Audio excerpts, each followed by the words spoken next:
right now, most of the world, when they look at the economy and their world, do they have a great deal of excitement or foreboding? What would you say? Most of the world. No questions, foreboding. If you had to give this a season we're in right now, an economic season for most of the world, would you say it's spring, where things are just starting to grow? Summer, where you're not quite where you want to be and you're a little annoyed because it's a hot summer, you want more? Fall, where everybody's reaping like crazy? Or winter, where you're working your ass off and it doesn't seem to be paying off fully? Which season would you say the majority of the world thinks they're in? Quick. Which one? Winter. And winter. I love the way you guys say winter. Winter. Winter is the most powerful season you could possibly start a business or make any money in. And I'm not saying that because I'm positive, because if you know anything about me personally, that's not where I come from. I'm not the positive thinker that you may have seen. People say imagery of me in a seminar because I believe in the power of energy. Because without energy, nothing gets done. Lots of people know what to do, but they don't do what they know. Lots of reasons. Fear is one of them. Not know what to do is another one. But the biggest one is energy. So they see people with energy in my rooms because I believe you want to make this thing more like a rock concert because people get bored when they're just sitting on their tail learning. So what I really believe is we need energy, but I'm here to tell you, I'm not here to come by today and say to you, it's all positive. Let's go to our garden and let's chant, there's no weeds, there's no weeds, there's no weeds. I'm here to say there's lots of weeds. Here's what they are. Let's pull those suckers out so we have the garden we want. Who's with me on this? Say aye. I'm not a believer in positive thinking. I'm a believer in intelligence. And intelligence says that if you and I are going to succeed in this environment, if you've come to a seminar like this, and you're looking for ways to maximize your growth in your business, in your life, in your finances, then you've got to understand what's really going on and not kid yourself. And so if you look around, I think there's 3 keys to being a leader. There are mandates to leadership. Very simple, but you might jot them down and think about these as you listen to all the speakers this weekend or this next day or so, because it's really going to determine what happens. Because many of you come to an event like this and you're going to get excited. You're going to learn some strategies. You're going to learn some tools, some insights. And how many of you came here because you want to make some more money? I'm just curious. How many came for that as a primary reason? Say aye. How many came because you already have a business you want to take to another level? I'm curious. Say aye. How many of you don't have a vehicle? You came here looking for a way to make some money. Let me see your hand. Say aye. Most of you already have a vehicle. Good. How many of you came because you just want to improve the aspects of your life, something you want to enjoy more, experience more? Say aye. Well, we're going to cover all those. This morning, we're going to start with you. We're going to start with you because if you own a business, if you're going to be an investor, what's going to determine your success or failure is not going to be other people. It's going to be you as the leader. Ultimately, the chokehold on any business, 80% of it is the psychology of the leader. The owner or leader determines it. Financial wealth does not come from mechanics. I coach one of the top financial traders on the face of the earth. He's been my client for literally 2 decades, 20 years. He pays me $1 million a year to coach him. He emails me every day his measurements.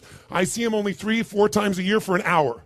I get $1 million plus a piece of the upside. I don't tell you that to impress you. I tell you because it impresses me. Not bad for 4 hours work, but I've helped him for 20 years where he literally made more money than any human being in history in 1987 in a single day. Literally made more money than anybody made in a day, which in those days was $500 million in a day. Today, that's like $500 billion with inflation. But it was more money in 1987 when the American stock market had its biggest drop in a single day percentage-wise, still strongest, worst day percentage-wise. He called the market accurately, hour by hour, a week in advance, and made $500 million in a day. Now, you can't live on that, but it's a good start, get you going. Here's the problem. He lost money for the next 2 years. He brought me in, and for 20 years, he's made money every single year for 20 years. 2008, when most hedge funds were losing 30, 40, 50, some of them 80%, he made 28% upside that year. Unbelievable. So I know a little bit about markets. I'm not just Mr. Positive Thinking.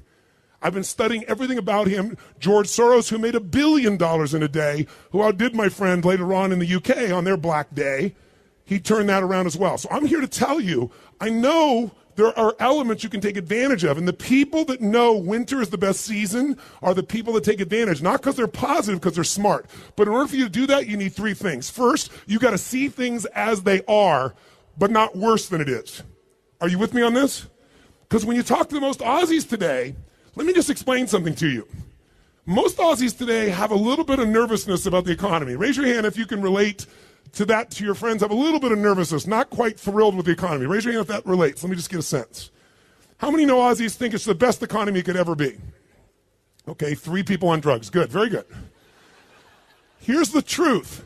There's a little nervousness because of Europe, obviously. Nervousness because China's still growing, but maybe not as fast. Big piece here. Nervousness because, oh my God, we got some few little taxes coming in here now, right?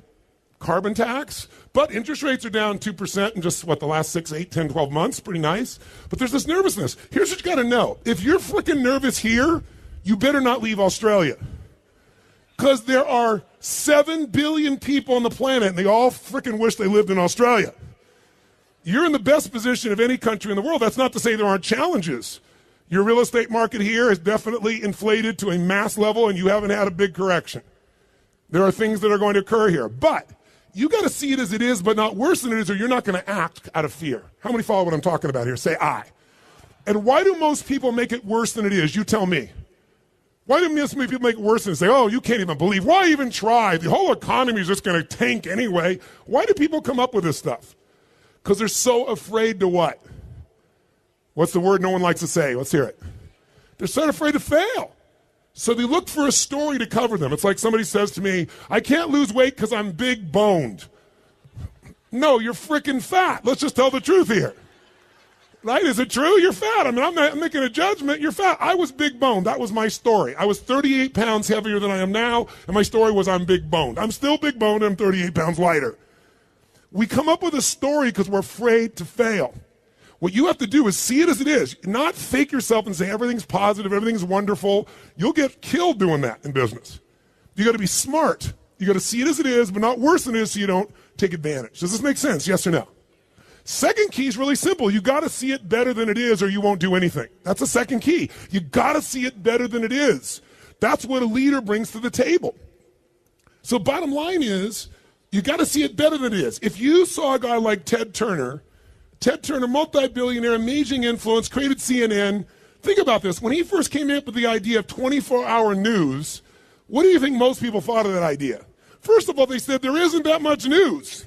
He almost went bankrupt 4 times, but he kept seeing it better than it was. He saw the truth.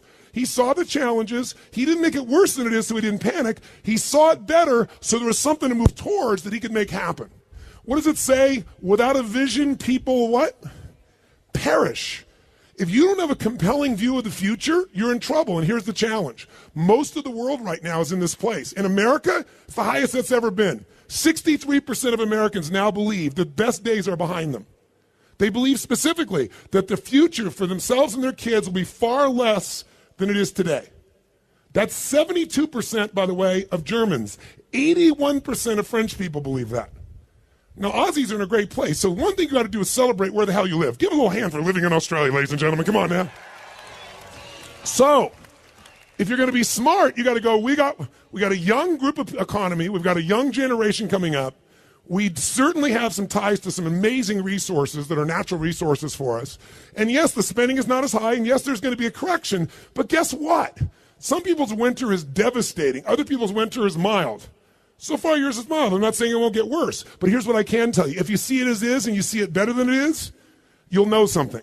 The greatest investors, the greatest financial success in history, the first man to become a billionaire by investing alone is a man who was a friend of mine. He died about 4 years ago named Sir John Templeton. Sir John Templeton started out with nothing. He wasn't Sir John. He was a guy that basically grew up in this tiny little town with nothing to his name. He worked hard, and he decided to save his money and find a way to invest. But he had one cool secret. He realized when things are going well, what do people want for their property when things are going really well? A high price or a low price? Which one? High price. When things are going well, do they want a high price or a low price for their shares? Which one? High price. When things are going unhappy, when things are terrible, when things are going well, people think it's going to go well forever. When they think it's going bad, they think it's going to go bad for how long? Forever.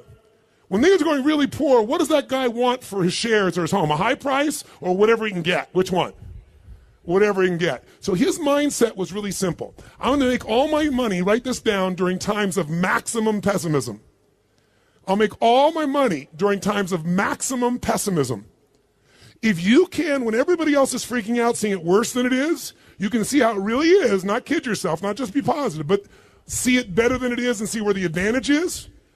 And you can do the third step I left out, which is once you see it better than it is, you got to make it that way.